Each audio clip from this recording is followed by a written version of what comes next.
Good morning, everyone. Welcome to the course of Computer Networks for third year 6th semester. I am Neha Sharma, Assistant Professor at Department of Electronics and Communication Engineering at Engineering College, Jhalawad. So let's get started today's lecture. In last class, we were discussing about the various congestion control techniques, and we have covered this open loop congestion control techniques, which basically deals with the prevention of your congestion before it happens. And in today's lecture, we are going to discuss about closed loop congestion control techniques, which are basically the removal once the congestion occurs. So, closed loop congestion control mechanisms try to alleviate congestion after it happens. Okay. So, your first one is back pressure technique. So, you have a source and the destination, and between that we have 4 nodes connected to it. Okay, so the flow of the data is like this, from source to destination. So in this, congested node stops receiving data from intermediate upstream nodes. Back pressure is basically a node to node congestion control that starts with a node and propagates in the opposite direction of data flow towards the source. So I'm taking an example that at node 3 congestion occurs. So what it does, like it will apply a back pressure and the congestion will come on your second node. The second node will again apply a back pressure on your first node, and the congestion is again occurs on your first node. So you can see the direction of the back pressure is in the opposite direction of the data flow, and it is being shifted from one node to the another node, and finally it will reach to the source and it will inform the source to slow down the packets that it is sending. So this back pressure is applied only in virtual circuit networks, for example X.25, and it cannot be used in datagrams as the router do not have the information of your upstream flow. Okay, so the next one is your choke packet.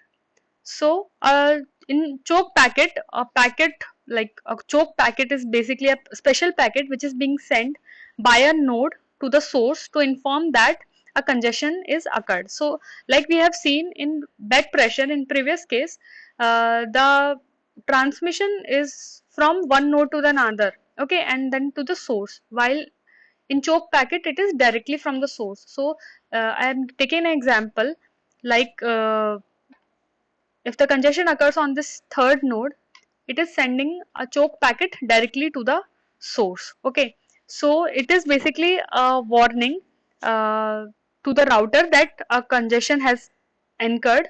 A congestion has encountered.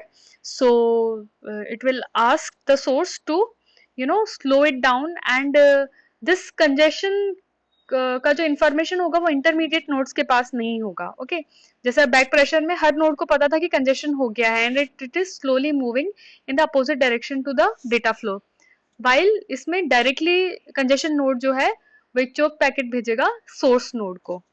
Alright, and it is being used in ICMP. Next one is your implicit signaling. So implicit signaling is if there is no communication between source and destination. So your source will think that what could be the possibility कि there is no communication means कोई acknowledgement नहीं receive हो रहा है destination की तरफ से, तो वो सोचेगा कि there must be a possibility of congestion. ठीक है, congestion हुआ होगा network में.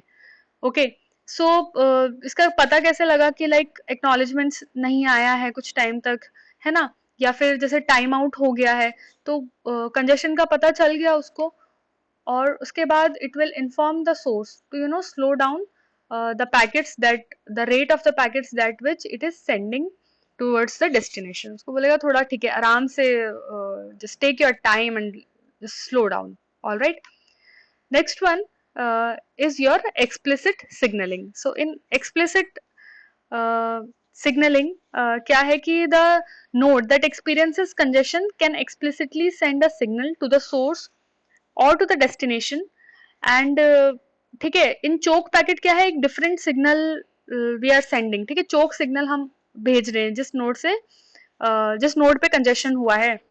इसमें क्या है एक्सप्लिसिट सिग्नलिंग में कि जो पैकेट्स है, the packets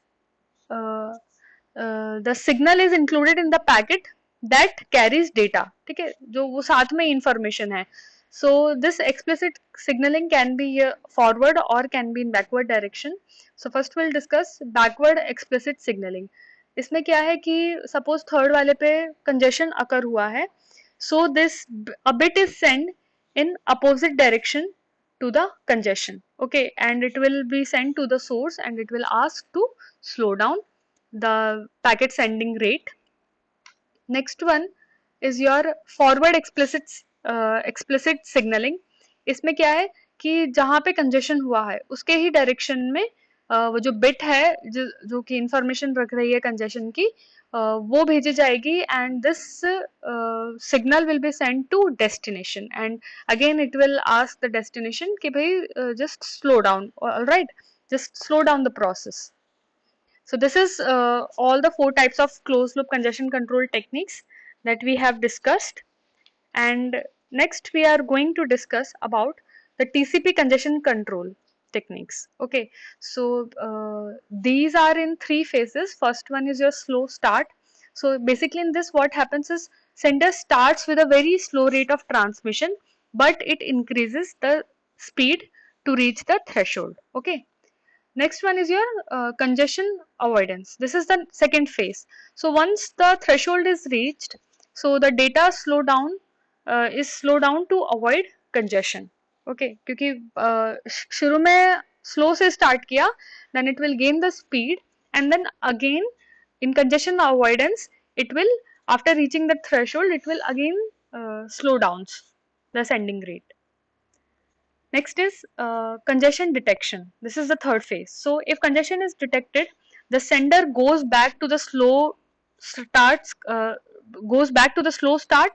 or to the congestion avoidance phase. तो congestion detection के बाद या तो वो slow start पे move करेगा या वो congestion avoidance पे move करेगा, depending upon कि कितना ज़्यादा congestion detect हुआ है और कैसे किस phase में जाके detect हुआ है. Alright, so we'll discuss about these things in detail in next slide. First one, we'll start with the TCP slow start. So it is an algorithm which balances the speed of a network connection. So TCP slow start is one of the first steps in the congestion control process. It balances the amount of data a sender can transmit, known as the congestion window, with the amount of data the receiver can accept, known as the receiver window. This is your for the transmission congestion window, and this is at the receiver window. Okay, this is RTT is round trip time. Okay, from host and from host A to B and then back to the A. All right, so you can see here the number of segments are increasing exponentially. So this is how the increase in the rate, it is an exponential increase. So the slow start gradually increases the amount of data transmitted until it finds the network's maximum carrying capacity. A sender communicates to a receiver. Initial packets contains a small congestion window which is determined based on the sender's maximum window. A receiver acknowledges the packet and responds with its own window size. If the receiver fails to respond, the sender knows not to continue sending data. After receiving the acknowledgement, the sender increases the next packet's window size. The window size gradually increases until the receiver can no longer acknowledge each packet or until either the sender or the receiver window's limit is reached. So this flow chart happens in TCP slow start. Next is TCP congestion avoidance. So इसके अंदर क्या है, जैसे slow start में हमने exponential increase किया था, यहाँ पर we are doing this additive increase. Alright, so you can see here it is I+1 we are doing once the threshold has been reached. So when the size of the congestion window reaches the slow start threshold, the slow start phase stops and the additive phase begins, means +1. In this algorithm, each time the whole window of segment is acknowledged, the size of the congestion window is increased by 1. Next is TCP congestion detection. So if congestion occurs, the congestion window size must be decreased to 1/2 a multiplicative decrease. Alright. So an implementation reacts to congestion detection in one of the following ways. The first one is the timeout. If there is if there is a timeout, then a segment must have probably been dropped in the network and there is no news about the sent segments. So this is the time that we can think that there is a very strong possibility of congestion occurrence, and if this happens, a new slow start phase will start. Okay, again it is go back to the first phase. The third one, the second case is when the 3 acknowledgement will be missed. So if consecutive 3 acknowledgements are received, a segment may have been dropped, but some segment after that may have arrived very safely since 3 acknowledgements are received. So this is called the fast transmission and fast recovery. So in this case, there is a very weaker possibility that congestion has occurred. Okay, so if this thing is if this case is there, then a new congestion avoidance phase will start. So this is we have discussed about our congestion control techniques. In the next class, we are going to discuss about quality of services. All right. So that's it for today. Thank you so much.